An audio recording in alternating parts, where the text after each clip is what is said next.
uriya muntu ntuzigera umurakara uzamye ko yavukanye ubucucu. Nabonye abantu bavukanye ubucucu bwishi, umurokora akabasenga ariko bakamutera inda avuye ku musozi avuye mu masengesho. Wamubaza kuvuga ngo ni satani yanyoheje. No, Imana iturema yaturemye ibona ko tubashije. Imana iturema yatenye ibona ko dufite ubwenge bwo kwibeshaho. Akakazwa nuko kanaka abayeho neza, akakazwa nuko kanaka arya neza, akakazwa nuko kanaka akora akazi neza, akakazwa nuko kanaka kukazi bamushima.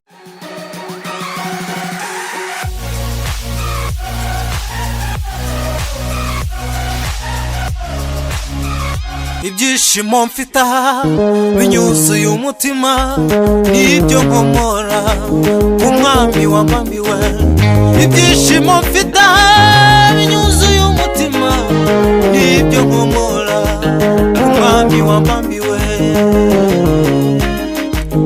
Ibyishimo mfite binyuzuye umutima, nibyo nkomora umwami wamambiwe. Ibyishimo bitaha binyuzuye umutima, nibyo nkomora umwami wacu. Ibyishimo bitaha binyuzuye umutima. Ndabashuje mwese abakurikira SOROWAMU TV, nanabasabira umugisha kubwo kudutera inkunga, muduha subscribe na views.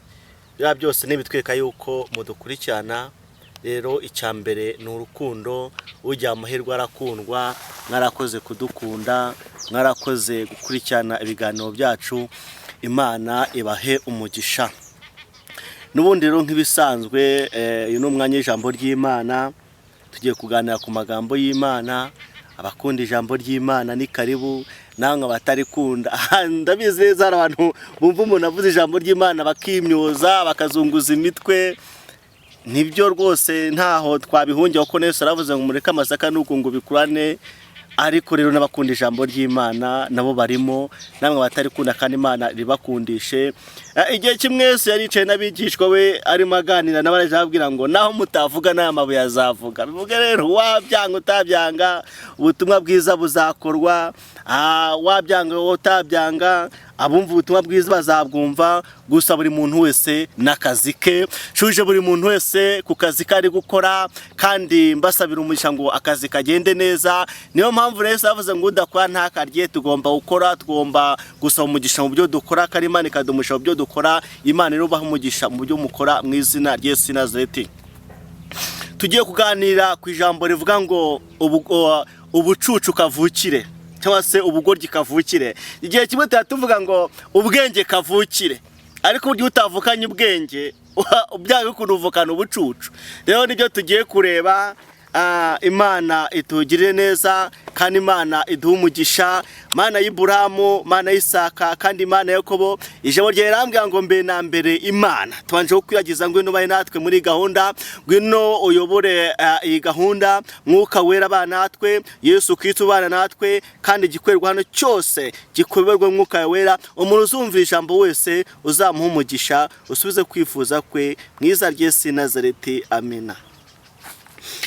Igihe kimwe nkikora ubuyede naye ndimo nkora n'umufundi, noneho umufundi ari umwisilamu akavuga ngo nanga yuko barokwe bakunda kuvuga ngo mu izina rya Yesu birukana abademoni baba bakoze iki.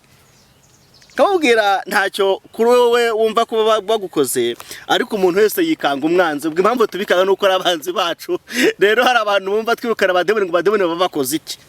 Muri karitsiye ubwawe ufite abantu wumva yuko bakubujije amahoro runabikanga, niyo wasanga agashashi mu nzu ugira ngo bakoze kandi batakuroze. Ariko ngo ntawe utinya ijoro, ahubwo atinya icyahuriyemo naryo. Twanga satani n'ibyo byose bitewe n'ibyo adukorera, kandi dukunda Imana n'abayo bose bitewe n'ibyo idukora mu izina rya Yesu Nazareti. Tugiye kwifashisha ijambo ry'Imana. Turasoma igitabo cya mbere cy'Abami, ibice ni 21. Turatangira ku murongo wa mbere. Umutwe w'amagambo aravuga ngo Ahabu anyaga Naboti uruzabibu rwe. Kandi hariho umugabo witwaga Naboti w'Isirayeli, yari afite uruzabibu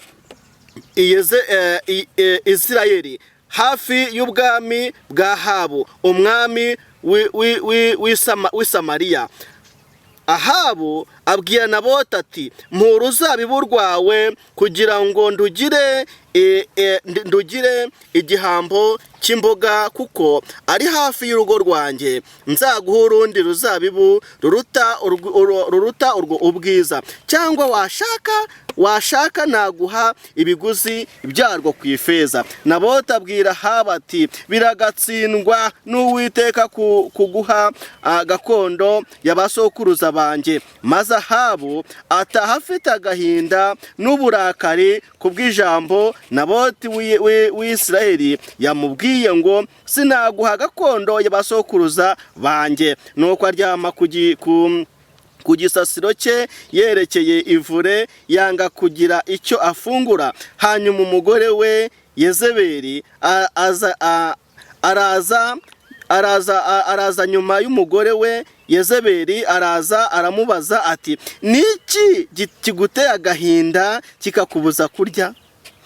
6. Nawe aramusubiza ati nuko navuganye na Naboti w'Isirayeli nkamubwira nti mpa uruzabibu rwawe turugure ifeza, cyangwa washaka naguha urundi mu cyimbo cyarwo. Nawe akansubiza ati sinaguha uruzabibu rwanjye. 7. Umugore Yezebeli aramubwira ati dore ntutegeka ubwami bw'Isirayeli? Byuka ufungure ushyire agahinda, ninjye uzaguha urwo ruzabibu rwa Naboti w'Isirayeli. 8. Ahera ko yandika inzandiko mu izina rya Ahabu, azifatanisha ikimenyetso cye, azohereza abatware n'imfura bo mu murwa we n'abaturanyi ba Naboti. Yandika muri izo nzandiko ngo nimutegeke abantu biyiriza ubusa, maze mushyire Naboti imbere yabo, imbere ye muhashyire abagabo babiri b'ibigoryi, bashinje Naboti watutse Imana n'umwami, nuko muhereko mumujyane mujye kumutera amabuye mumwice. 11. Nuko abatware bo mu murwa n'ab'imfura b'abanyarurembo babigenza uko Yezebeli yabatumyeho, nk'uko yanditse muri izo nzandiko yaboherereje. Bategeka abantu kwiyiriza ubusa, bashyira Naboti imbere yabo, maze abo bagabo babiri b'ibigoryi barinjira bamwicara imbere. Abo bagabo b'ibigoryi bashinja Naboti bari imbere y'abantu bati Naboti atutse Imana n'umwami. Uwo mwanya baramusumira, bamuvana mu murwa, bamutera amabuye arapfa. Baherako batuma kuri Yezebeli ko Naboti bamuteye amabuye baramwica. Yezebeli yumvise ko Naboti bamuteye amabuye agapfa, abwira Ahabu ati haguruka wende rwa ruzabibu rwa Naboti w'Isirayeli yangaga kugura, ntakiriho yapfuye. Ahabu yumvise ko Naboti yapfuye, arahaguruka amanuka ajya muri urwo ruzabibu rwa Naboti w'Isirayeli kuruzungura. Imana yacu ni ishimwe cyane kandi habwa icyubahiro. Tujya dusaba Imana ngo iduhe ubwenge, tujya dusaba Imana ngo iduhe umugisha, ariko muri isi turimo harimo abantu bavukanye ubugoryi, murimo abantu bavukanye ubucucu. Bibiri tubwiye abantu babiri, umwami Ahabu itubwirana Naboti ku ruzabibu rwe, itubwira n'abagabo babiri b'ibigoryi. Bivuga ngo hari abantu bazi ngo hari abanyabwenge gusa, hari abantu bavukana hari n'abantu bavukana ubugoryi. Abantu bavukana ubugoryi uzabasanga no ku kazi, ku mirimo dukora uzabasangamo. Abantu bavukana ubugoryi no mu basenga barimo. Abantu bavukana ubugoryi no kwiriza bariyiriza. Ko birangira abwira ngo Yesu riratetse ngo nimubwire abantu biyirize ubusa, bivuga ngo ni abantu basengaga ngo kandi muze n'abagabo babiri b'ibigoryi baze bashinje nabo ati kuyatutse umwami n'Imana. Imana yacu ni ishimwe cyane. Aba bantu baratuzengereje mu ahantu tugenda mu mirimo dukora, abantu bavukanye ubugoryi niyo yabasenga kajana arega agasigara bwa bugoryi ko yarabuvukanye. Aba bantu niyo yaba yarize ibitabo yarabishyize mu kabati rwose byaruzuye, yarize afite diplome afite diguri, bwa bugoryi yavukanye buranga bukamukurikirana. Muzabasanga he rero?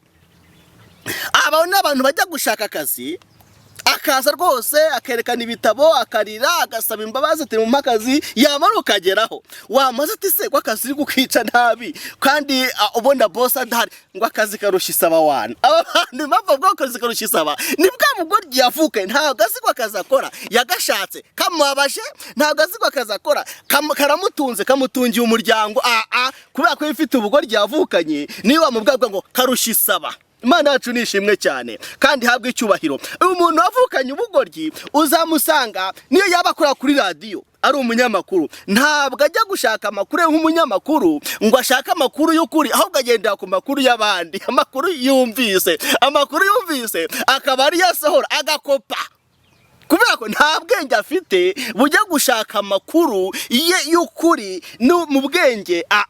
Yavukanye ubugoryi. Mu bantu basenga rero uyu muntu yasenga kajana uzabwira ati se kutajya gukora ngo ushake amafaranga ushake ngo urasenga Imana izankwera ubukwe, undasenga Imana izankwera ubukwe bw'agatangaza ngo kandi izamu umugore mwiza. Kubera ko yavukanye ubugoryi ntiyagira ubwenge bwo ngo reka ajye gushaka zinkore mbone amafaranga ngende shake. Azumvishaga abandi bazamukwera ubukwe, ngo abandi bazamuha amafaranga yo kujya gukwa, bazafara gukodesha inzu, kuko nta bwenge afite. Niyo mpamvu birangiye mbwira ngo Salomo yarasenze avuga ngo umva wa Mana we ndagusaba ubwenge. Ntabwo ari uko yari igicucu Salomo yari yarize, ntabwo ari uko yari umukene ngo ajye gushaka amafaranga. Yumva ko akeneye n'ubwenge buzamufasha kuyobora. Mw'abantu mwe reka musenge mwibuke ko musaba n'ubwenge. Niyo waba warize ukeneye ubwenge buva ku Mana, niyo waba usenga ukeneye ubwenge buva ku Mana. Imana yacu ni ishimwe cyane. Ubwucucu kavukire buzengereje abantu cyane. Umuntu areka gukora agateza kuzarya imitungo y'ababyeyi iyo afite se w'umukire, aba yifuza ko apfa agasigana ya modoka agasigana ya nzu. Nta bwenge yajya bwo kuvuga ngo umubyeyi wanjye yanyigishije amashuri, nta bwenge yajya kuvuga ngo umubyeyi wanjye yampaye yarankujije nanjye kagende gushaka amafaranga yanjye reka gende shaka akazi. Azashaka kurya byose yakoreye, azashaka kurya byose yasize. Nta bwenge yajya ngo se nibushira bizagenda bite, nkuko se yabicunze ngo nawe ashake kubwongera. Ubwenge ubu bucucu kavukiye rero ntabwo hano bubera bubi cyane. Nshaka kuvugaho cyane nuko niyo wabarize, niyo wabusenga ubu bucucu buranga bukagukurikirana. Imana yacu ni ishimwe cyane. Ishimye Imana yo mu ijuru kuko yavuze ngo nzaha abanyabwenge abo babona ko ari injiji, ngo kandi nzagira injiji abiyita abanyabwenge, ngo kugira ngo mbereke yuko imbaraga zanjye ziruta iz'abana n'abantu. Yesu iyo dusomye ibitabo bino ntabwo Bibiliya itwereka ko Yesu yigeze yiga. Umuntu iyo afite ubwenge bwa kavukire akora kugira ngo ibintu abitunganye atari uko ari ibye. Akamenya ngo nubwo atari ibyanjye bifitiye abandi akamaro, nubwo atari ibyanjye bifitiye abandi umugisha. Reka mbabwire mw'abantu mwe, Naboti yarwaniriraga gakondo ye, yarwaniraga uruzabibu rwa gakondo. Bivuge ngo yari afite ubwenge kavukire, ntabwo yari afite ubucucu kavukire, kuko yaravuze ngo sinaguhura gakondo y'abasokuruza biragatsindwa n'Uwiteka.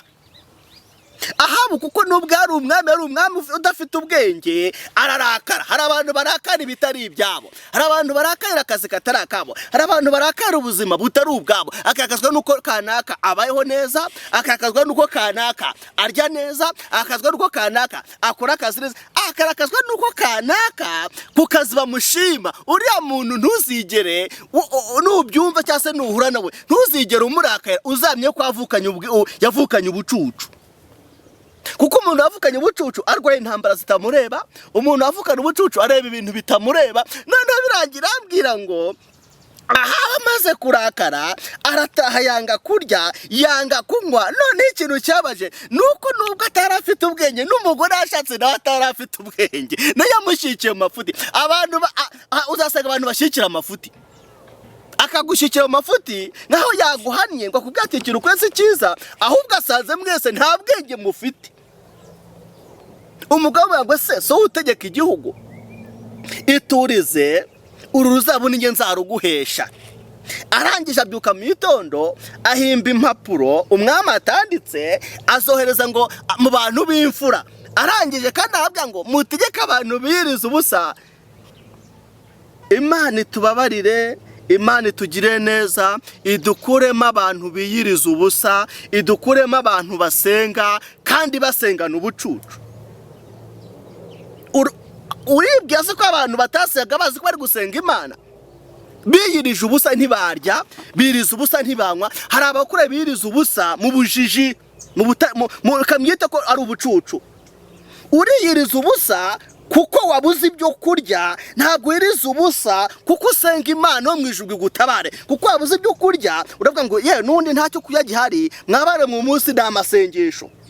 No mpamvu birangiye mbwira ngo hari amasengesho dusenga ariko ntagere ku Mana kuko twasenganye ubujiji.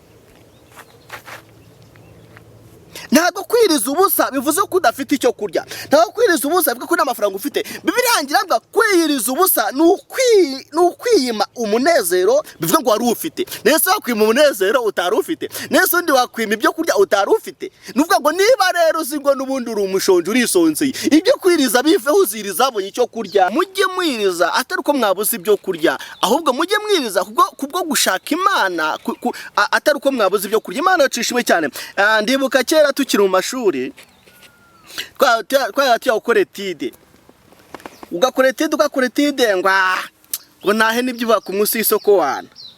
Kubera yuko ifite ubucucu bwawe kavukire, ntabwo ushobora gutekereza ngo amafaranga bishyura ahari ababyeyi bayakura hehe, amafaranga bishyura ahari akaba yakora ibindi, ntacyo witayo. Umuntu udafite ubwenge kavukire nta kintu yitaho.